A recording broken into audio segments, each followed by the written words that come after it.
Hi, my name is Stacy, and I involuntarily became a participant in one dangerous game in which one has to make a very serious, tricky decision. It all started when my classmate Frank advised everyone to try an online game called Black Spider, which quickly gained popularity among us. The essence of the game was, at first glance, very simple. The Black Spider sends a task, and the player performs it by filming the process on camera. For performing tasks, the player is given points, and the more you play, the further you go through the stages of the game, with more complex tasks.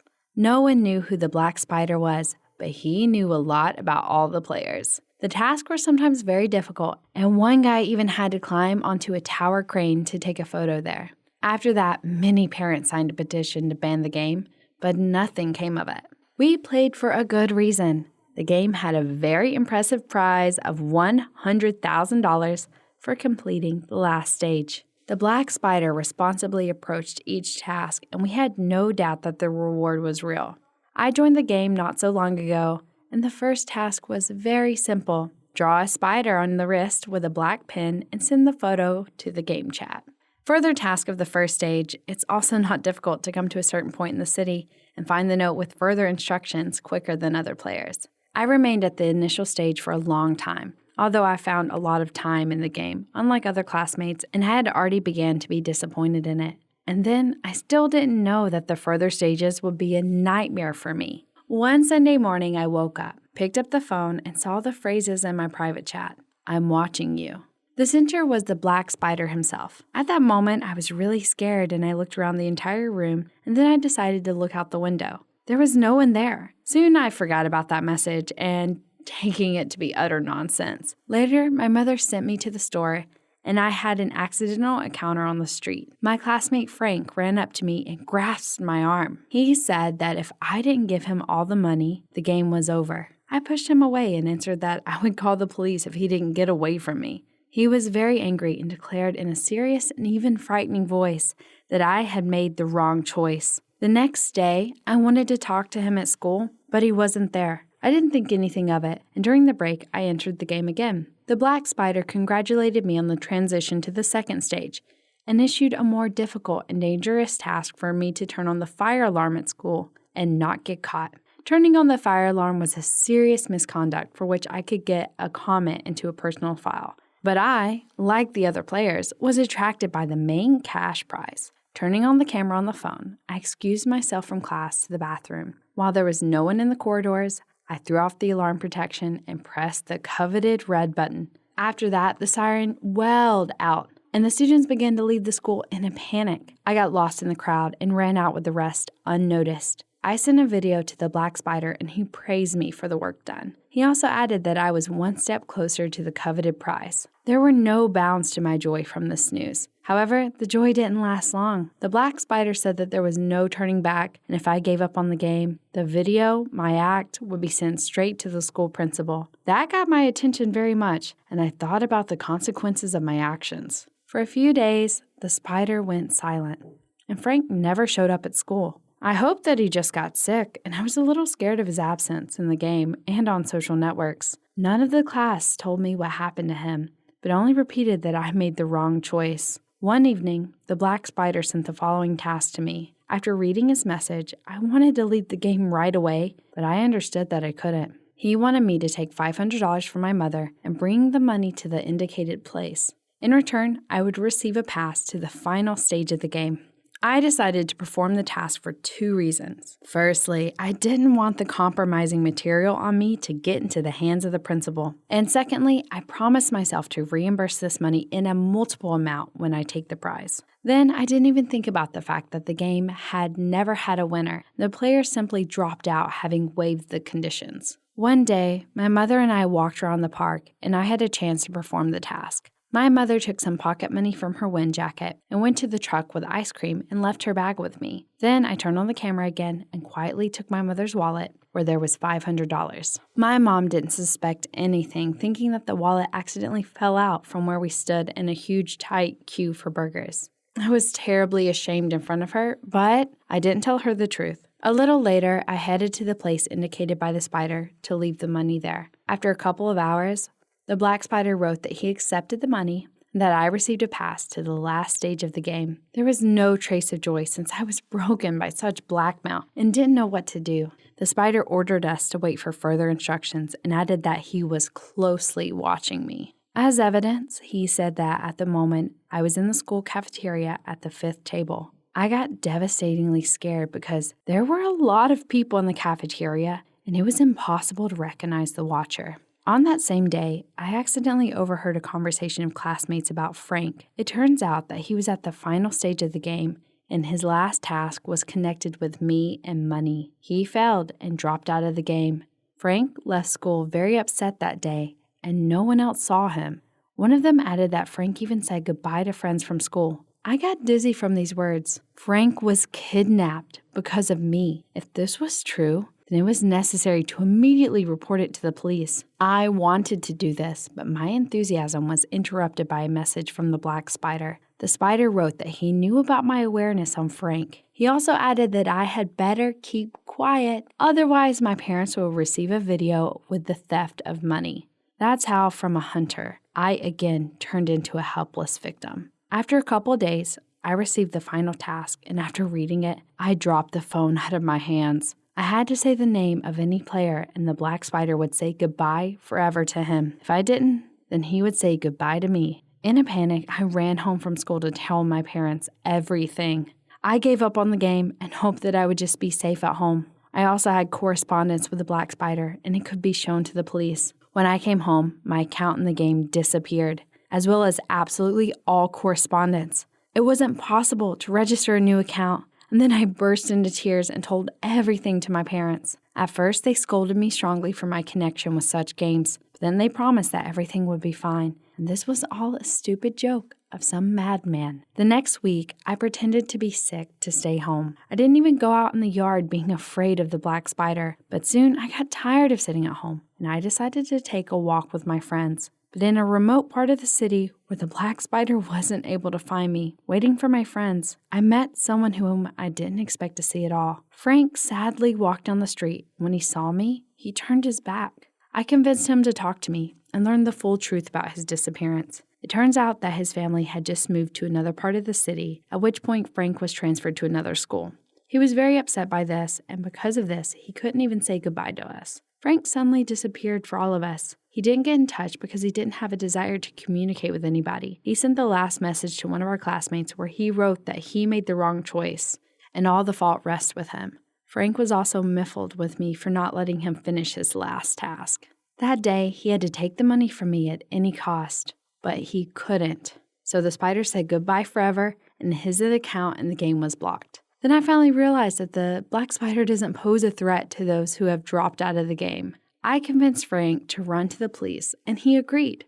We were lucky because Frank was very prudent and clever in terms of programming. He kept the correspondence with the black spider in the backing store and protected it in such a way that even the spider couldn't delete the information.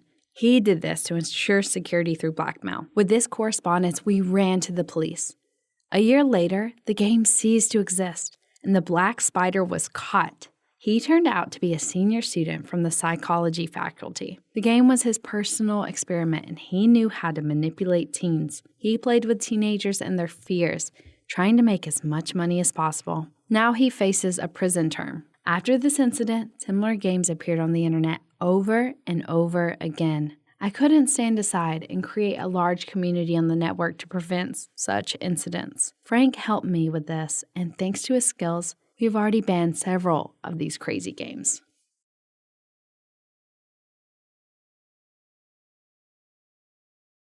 Hi, I'm Carrie. Oh, don't pay attention to the way I look. It wasn't always like this. My story is not funny, and it's also very complicated, but you must hear it. I used to look like this. I lived in the coolest city in the world, New York City. I liked its frantic pace and the fact that this city never sleeps. Oh, right. I used to go to college and live in that tall building on the 29th floor.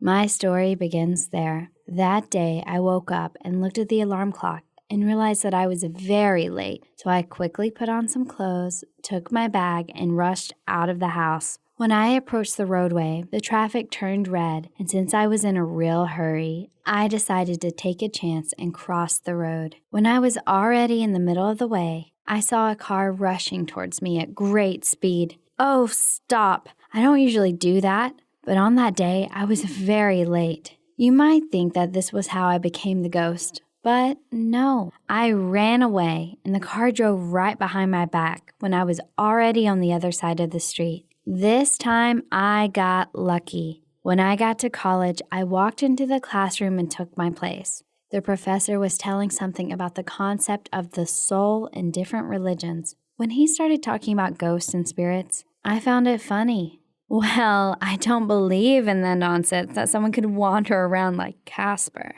The professor noticed my giggle and decided to find out what was the reason for it. I replied that these talks about ghosts were fables, and in my mind, there was no other world at all. The professor sniffed in displeasure and continued teaching. I tried to wait until this stupid lecture finally ended.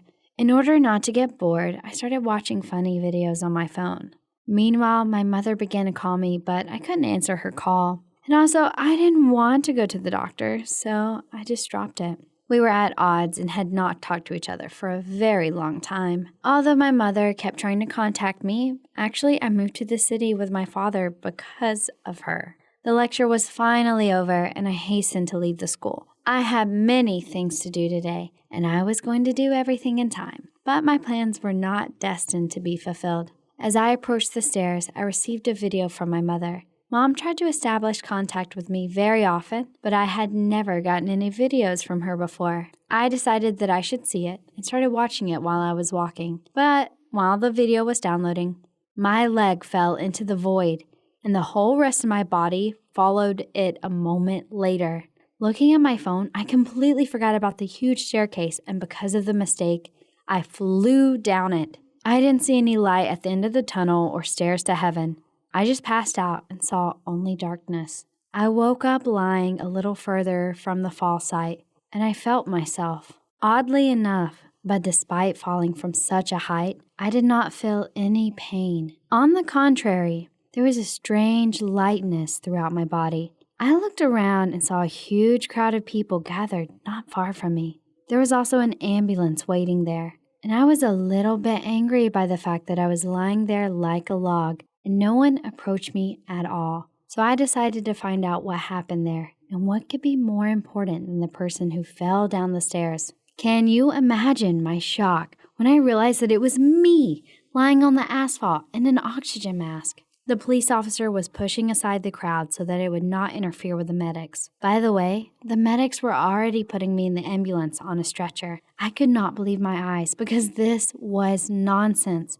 I tried to call someone, to push someone, but no one heard me. My hands passed through the bodies of people, and that was very creepy. Although I was scared, there was no time for panic because Carrie, me, was being taken away in an ambulance. I jumped into the car and saw my body again. According to the movies, people just had to jump into their bodies and wake up. I did that, but nothing changed. Carrie lay motionless, and heart sensors showed a very weak heart rhythm. I was terribly upset because in the morning, such a situation seemed to be nonsense. And now I didn't know what to do, and I just sat in the ambulance. At the hospital, I accompanied myself to the ward, and I sat on a chair next to me and started to think about what to do. It finally hit me that I would not be able to solve this problem myself. I needed the help of an expert, someone who could understand this supernatural nonsense. I had such a person in mind. I left the hospital and headed towards the subway. One of the benefits of being a ghost, you can use public transport for free. Of course, it's a joke. There was a little fun in my situation, but I try not to lose heart. The subway train took me to college, where I started to wait for my expert on the steps of the staircase. I didn't have to wait long. Soon I saw Professor Wilde, who was heading home. He stopped for a minute near the place where I had fallen that afternoon and headed on. I followed him. Fortunately, he lived nearby, and I didn't need to use the subway again. When I walked into his apartment, I was surprised. There were strange and incomprehensible figures, signs, a bunch of textbooks, and even dream catchers everywhere. It seemed that I was not mistaken in my choice, and the professor indeed was obsessed with all this spiritualist IQ nonsense. He turned on some video about ghost theories and began to cook dinner. As for me, I had to figure out how to contact him. I thought that I could find clues in his books, but I still could not touch any objects. When I was about to despair, I heard a voice in the video. I flew up to the screen and listened carefully. The man in the video said that spirits could affect objects. Before this, they needed to remember and experience strong emotional moments, such as warm memories from childhood, or on the contrary, some kind of terrible nightmare. Wow, that really was interesting. I went to the book and tried to open it. Nothing came of it. And then I had to follow the advice from the video and try to remember something good. Closing my eyes, I felt a warm May day. I saw my mother and myself running to her, being a little child with my arms outstretched. Mom caught me in her arms, hugged me, and I started to whirl merrily with her. Oh, I miss her so much. I opened my eyes and the book opened. At this moment, I was so happy that I was able to do it. The professor also noticed that the book opened all by itself. He was surprised, but did not show it. I was angered by his reaction because I needed help urgently. When I took this book off his desk, Mr. Wilde went over to the book and picked it up from the floor. He started looking around, and I started typing on his computer. Seeing the keys pressing by themselves, Mr. Wilde finally suspected that something was wrong. From the look on his face, he was even scared. He started screaming and trying to figure out who was in his house. I typed my name on his laptop. The professor saw it, read it, adjusted his glasses, and his reaction changed dramatically. He began to laugh and rejoice and said something. "He's crazy." The professor started to shout that he knew that the other world existed. To stop his amusement, I threw another book on the floor. He understood my hint, pulled himself together, and finally remembered about my misfortune. Mr. Wilde opened that very book and read one of the passages. The book said that the spirits stayed in this world if they had some unfinished business on this earth, but this was about the spirits of the dead people. However, my heart was still beating, so there was a chance that I could return to my body, having completed my unfinished business. But this should be done soon, while Carrie was still conscious in the hospital. It only remained to be seen what was holding me here, or what I could regret. The professor helped me a lot. He started asking something, but I didn't listen anymore because I couldn't waste a minute, and he saw the door of his apartment slamming. After leaving the professor's house, I felt sick. For a couple of seconds, I became even paler than usual, while I was completely transparent. It was as if someone grabbed me with an invisible hand and tried to drag me to the sky. But then his grip loosened, and I was returned to the familiar shade of a ghost. Something stung me in the chest area. It could only mean that Carrie's body was losing its strength, and I had to hurry. I rushed to the hospital to find out what was happening to me. Only then did I realize that I didn't need transport to move. After all, I was a ghost, and I could fly. On the way to the hospital, my chest pain intensified as if I had been struck by electric lightning. I was losing strength with each blow, and the invisible hand tried to pull me up higher into the sky again and again. I fought it with the greatest vigor at the hospital. I flew up the stairs before it was too late. I felt that my strength was leaving me with each new floor, and the pain in my chest was becoming unbearable. It seemed that I used all my strength to get to the room where my body was lying. When I reached the ward, I gasped there. I saw my mother sitting on the bench and crying. I hadn't seen my mom for many years. I didn't even remember that stupid fight that caused such a long pause in our relationship. It seemed that there was something very offensive that hurt me really badly then. But this was far in the past. My mother was here next to me at the very moment when I needed her so much. And I think I finally realized what kept me on this earth. Mom kept me despite many years of separation. She never stopped loving me. I hugged her as best I could. Most likely she did not even feel it, but my hugs were warmer than ever. Mom did not hug me back, although she should have done it, so that after many years I could finally feel her hands. The chest stabbed again. I went to the ward and saw doctors around me who were trying to start my heart. So that's where this pain came from. I hung over my body and lay into it. Lightning struck my heart again. I took a deep breath and I opened my eyes. I called my mom. One of the doctors ran out into the corridor, and my mom appeared at the door. She came over and hugged me. This is my story. I agree that it may sound strange, but no one knows what's on the other side, right? Although, as for me, I already know. Oh, right across the street, only when the traffic light shows a green signal after this story. Police discovered 053 and the deceased bodies of the couple within the same room. Madeline had died from multiple stab wounds infected by Andrew, who had died from a massive heart attack. SCP-053, also known as the young girl, is a small 3-year-old girl. She is capable of basic speech and appears to be slightly above average in terms of mental development. Her personality is generally pleasant and she rarely seems to get upset. However, she will appear agitated when in a large group, and all humans over the age of 3 who engage in eye contact and physical touch, or those who remain around 053 for longer than 10 seconds, rapidly become irrational, paranoid, and homicidal. Not all these feelings will be directed at 053. Those attempting to kill 053 will suffer massive heart attacks or seizures and die seconds after inflicting physical damage to 053. However, 053 has a healing factor that allows her to regenerate almost instantaneously from any wound. This was all before implanted Foundation agents assessed the situation and properly secured the subjects. Class A and Mystic drugs were administered to all non-personnel involved, including Andrew's parents in Florida, as they had been exposed to information regarding SCP-053 through communication with Andrew. Since June 5, 2004, Andrew had been sending her mother news and updates on SCP-053. They named her Abby. Below is the documentation log from 4 years ago. The last email sent out by Andrew to his mother was June 5, 2004. It said, "Hey Mum, sorry I haven't emailed you throughout the past month. Things have been pretty busy, but I have great news. You're going to be a grandma. We found out yesterday that Maddie's pregnant and we've already started turning the guest room into a baby room. Good thing I got a pay raise last week. We've got to think of the baby. I hope to hear from you soon. March 7th. It's a girl. She was born last night around 10 at night. Madeline's water broke as she was just going to sleep. We drove to the hospital so fast.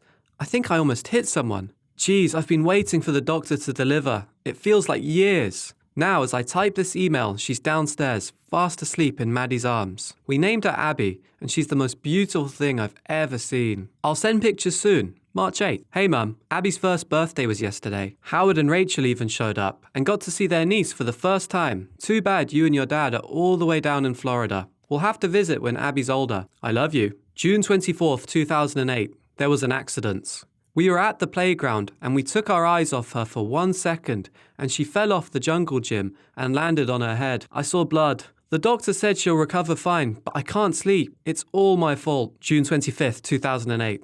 The hospital called and said that Abby will have to stay there for a few more days, but she's all patched up and is on the fast track to recovery. No brain damage or anything, it seems. I'm just glad my baby is going to be okay. July 2nd, 2008. Mum, there's something wrong with Abby. I mean, she looks and acts perfectly fine, but I know something isn't right with her. Madeline says she feels fine. Madeline says she feels it too. We started feeling it after Abby's injury at the playground. We've had the doctors look over her, but as far as they're concerned, they couldn't identify any permanent damage, physical or mental. But I just know there's something wrong with her. July 5th, 2008. We got an email from Dr. Williams today. He says that he's been able to identify problems that exist in Abby, but he can't determine if they're physical or mental. It just doesn't make any sense. He says he claimed that whenever he was around her, he couldn't shake the feeling of wrongness. The staff who were working with him agreed. Apparently, he didn't tell us at first because he didn't want Maddie and I to worry about it. But it appears that he just couldn't keep quiet any longer. What's wrong with my daughter? July 9th. I can't even look at Abby for more than a few seconds at a time. Now there's something about her, and it just shouldn't be when I'm around her. I just get this awful, indescribable feeling, like I'd rather be anywhere else but next to my own daughter. I try to limit my interaction with her as much as I possibly can. It's terrible, but being around her, it makes me want to throw up. It's inside of her, in her eyes, in her skin. Everything about her. I just don't know what it is. July 10th, 2008. I touched her hand. It felt so wrong. Madeline said that she felt it too, but she believed that it's something inside of her. After receiving the last email, Andrew's mother quickly phoned the local police to check on his son. Soon after, police discovered 053 and the deceased bodies of the couple within the same room. Madeline had died from multiple stab wounds inflicted by Andrew, who had died from a massive heart attack shortly after. Unfortunately, this is believed to have been caused by 053's anomalous effects. Following this incident, 053 was contained by the Foundation. 053 is to be contained in an area no less than 5 by 5 meters and given an adequate room to move. Toys, books, games, and other recreational devices are to be provided and rotated every 3 months. Proper bedding, bathroom, and medical facilities are to be maintained at all times. In addition, 053 is also given 3 meals a day, alongside snacks if requested, and while gifts from her are allowed to be accepted, they must be removed from the room. Only one person is allowed in her room in any given instance, and they are only permitted to stay for no longer than 10 minutes.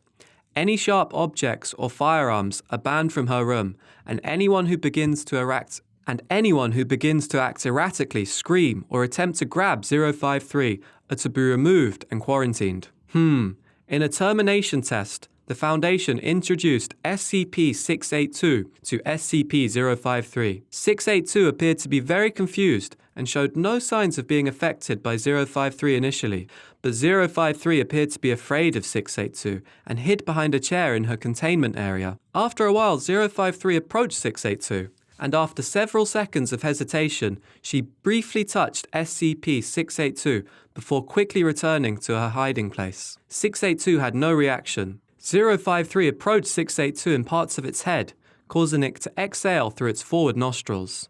SCP-053 clapped and hopped in place several times before embracing the head of SCP-682. For the remainder of the testing period, 682 did not feel frustrated by spending time with the small child like he did in every other test. He understood that the child was a hated thing as well, one that had suffered like him.